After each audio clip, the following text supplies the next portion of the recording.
When does what doesn't kill you makes you stronger really apply?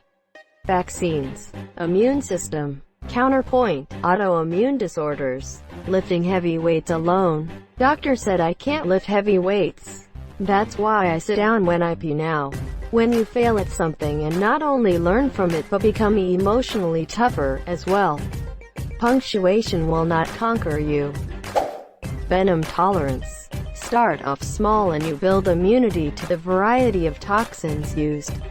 It's useful for people who deal with them regularly for work. Almost forgot to take my daily dose of iocane powder today. Thanks for reminder. Never go up against a Sicilian when death is on the line. Ah ha ha ha ha ha ha ah. Life. You get rejected, it makes you stronger for the next time it happens. You get knocked down, it makes you stronger for the next time you get knocked down. It's about life. Breaking a bone. Due to the trauma, the bone will not only start to fuse back once reattached, but it will genuinely make the bone thicker and stronger to try and avoid it happening again. Yeah, but it can continue to ache in cold, wet weather for many years after. Same with muscle tears. I'm got a groin injury that I can feel in the cold, nearly 10 years after it happened. I could be mistaken, but aren't muscle tears repaired with scar tissue which is weaker than healthy muscle? I guess that depends on the size.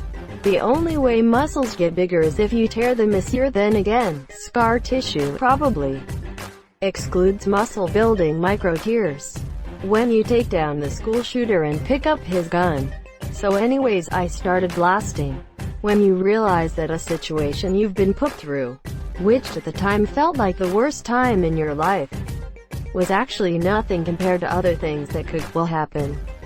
It makes you stronger to deal with worse shit basically. Disagree. From a physical standpoint, constant exposure to cortisol, stress hormone, makes you less effective and weaker physically and mentally over time. It should be what doesn't kill you causes you trauma, and depending on how bad it is, it may or may not change your future behavior. What doesn't kill you gives you a dark sense of humor and terrible coping mechanisms. When you are about to die, and then don't. When you're a butterfly or moth and struggling to escape the chrysalis.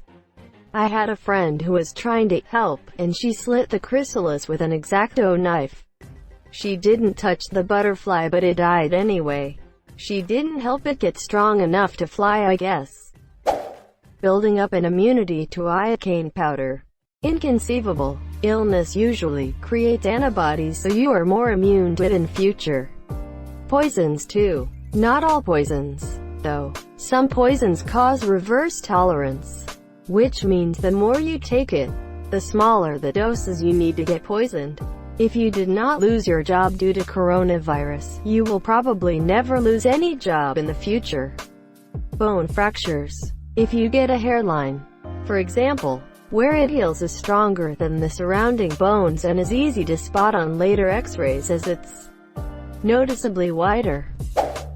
Scammers. Once you're scammed, you become much less prone to fall for the trick again. Was confronted and scammed with a new trick I didn't know yet months ago, so it still happens, but I won't fall for it again. This didn't work for my in-laws. My late father-in-law was addicted to pyramid schemes and obvious get-rich-quick scams. And my mother-in-law bought into all of them with high monsieur. They lost over $100,000 of their lifetime income. We estimate. He died with $30,000 in debt in his name and no assets but a junky 15-year-old van. 2 years after he died, we got a notice of a class action fraud case against the maker of a junk science medical device that he paid $300 for right before he died. He was being taken right till the end. Graduate school, specifically the PhD process. Some people kill themselves because of the pressure and general mindfuck of feeling like your worth as a human is being judged and your whole future depends on just one person who doesn't seem to like you. Some just think about suicide. Some just quit and commit career suicide. The thing is, whole mental torture of it all has so much to do with how we as students react to the situation. And the general misery culture of graduate students reinforces this as we endlessly complain about everything. It's like you are forced back into adolescence when you feel your parents and teachers, your advisor and other faculty, are either dangerously neglectful or sadistically controlling. Once you get some distance from the experience, we often realize that rather psychological basket case. We are well-educated, independent scholars in our field with a much better ability for concrete creative thought and critical thinking. We are often good friends with the same advisors we once thought were abusing us. And we look back at the challenging experiences, such as qualifying exams, the ones where we learn the most. This is exactly why I would never want to go to graduate school. I would rather work a crappy job after graduating from undergrad. In Witcher universe, it's becoming a Witcher. Asterisk asterisk broken heart asterisk asterisk violin playing. Sayings. 2 illnesses as your body build an immunity to them. Getting bit by a radioactive spider. Steroids. COVID-19. Dealing with people's hatred toward you. That moment when you're squatting and before you reach the bottom you realize your legs have left the chat. We build immunities to bacteria and other stuff like that. Injecting venom in your veins. Viruses developing the antibodies. Literally makes you stronger. 600 pounds bench press. Weightlifting. Flu. Building up calluses on your fingertips when you first start learning guitar. Smallpox. Water. Overcoming mental struggles. Cure medicines. Then one of the SWAT team members picks up your gun and the cycle continues. Iocane powder. Being abused your whole childhood and coming out of it a stronger person, and making a better life for your kids and family. Exercise. When you feel the burn, you're breaking down old muscle and building new, stronger replacements. Poison. If you inject a small enough dose, you will only feel sick from it. You can inject more poison each time to recover and eventually develop an immunity. But don't do this with arsenic. It will store in your fat, and when you stop dosing, it gets dumped back into your body. Fun fact: this used to be done by scammers selling old horses as young and healthy. Goblin-made blades. Pain tolerance to stepping on rocks. Yeah, just get calluses. Serbian move. Gaming. Muscular hypertrophy. Scorpion sting. Editing a novel. It's gonna hurt, and you're cutting out a lot of stuff that's probably cool, but second drafts shine as a result. Microfractures. Smallpox. Public bathrooms. If you can get used to the smell, you can poop anywhere. You've just reminded me of tinderbox toilets on a hot summer's day. Small amount of certain poisons that would be lethal in larger doses. Gotta build that immunity. Extreme exercise. Taking any STEM course at uni. Poison and venom. Exercise. Dragon Ball logic. Steroids. If they don't kill you, anything you ever do, think or feel that at a point makes you think you're not going to make it through, or you'd rather die than keep trying. You muscle through it and eventually understand that you're stronger because you did it. Breakups. Viruses. Scars. Scar tissue is way stronger than the skin itself. Plus it looks cool AF.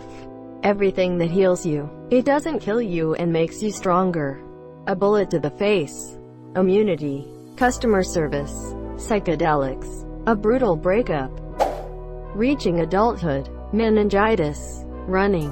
Carolina Reapers. If you want to take it literally, any kind of activity that makes you physically or mentally stronger. Studying a new language doesn't kill you, and you can argue that it makes you stronger. For G. Gordon Liddy, everything. MDMA. Swimming. Well, when you think of Charmander's dragon rage attack, the more he gets hit, the harder he hits back, as long as he doesn't faint. Breaking bones. Small doses of poison. Eventually, you're immune. Nobody said rejection. 5th cup of coffee. When an arrow gets shot through you and you live just with a manifestation of your fighting spirit. Divorce. Steroids. Heartbreak. Breakups. A successful exorcism. Iron body training. Steroids. Scorpion Veno Monsieur. Hot dog eating contest. Telling your crush you like him, her. Just by telling them, even if you get rejected, there's that weight on your shoulders that's now gone. And you will also be more confident next time.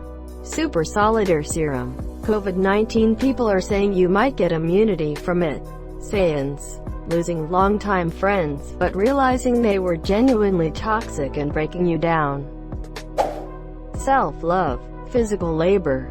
Yes, you're tired. Yes. If you don't do anything tomorrow, you're gonna be sore. Put on your big girl panties and get back to work. Nutrient toxicology. Funny story is it definitely made me stronger and wiser. In 4th grade, one was playing checkers with some other kids. Being a bit challenged, I often did what others asked me to do so I would fit in. A kid dared me $20 if I stacked all the checkers up and smashed my head on it. If you can't already see where this went, I now have a crescent moon scar on my forehead and spent 3 days at home with horrible headaches. Emotionally. I don't think stronger is the right word. After coming out of an abusive relationship and trying to figure out what happened and what went wrong, you don't get stronger.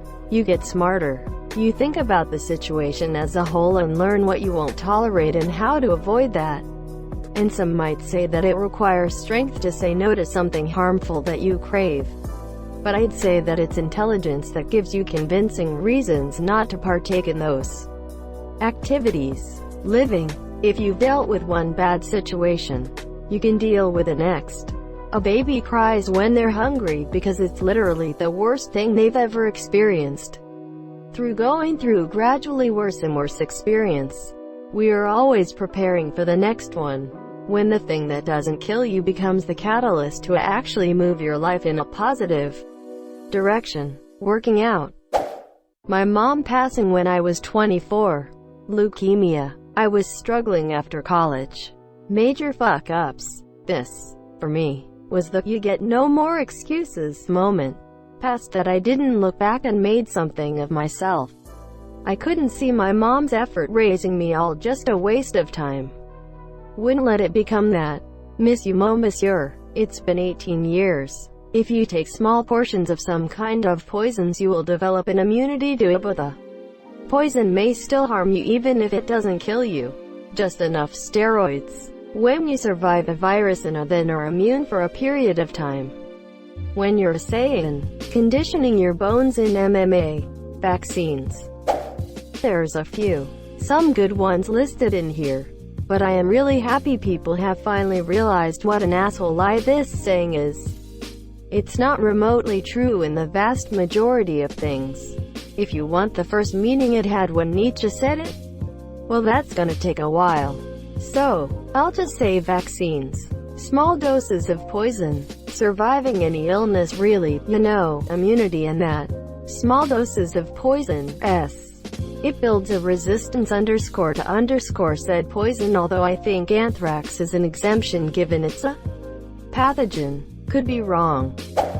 An overdose of steroids. Drugs. If you almost die because of an intense bender experience, you'll learn to pace yourself. Retrospect. Poison. Building muscle. Fighting Goku Vegeta has been power blue-balled since his conception. When you're Colonel Steve Austin. Exercise. I think it means you adapt and learn from your experience. Almost getting murdered makes you extremely paranoid.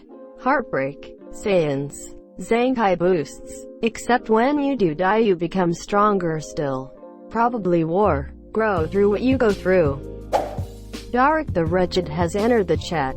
Getting your ass kicked. Lifting weights off your chest. Scars. When you get paralyzed. Anything in D&D. When you're from the south, and you hear someone say, "Hold my beer, and watch this." When you bump your toes on the table. Navy SEAL. Spetsnaz training.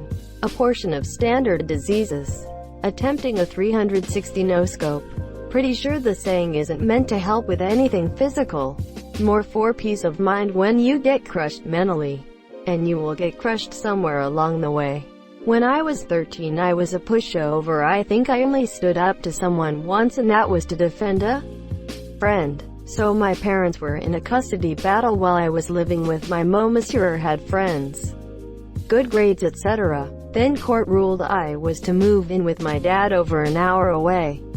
I realized that non-one listens to the quiet one. And now, while still non-confidential, if I feel something needs to be said, it will be heard. So yeah, that. Thank you so much for watching and have a good day.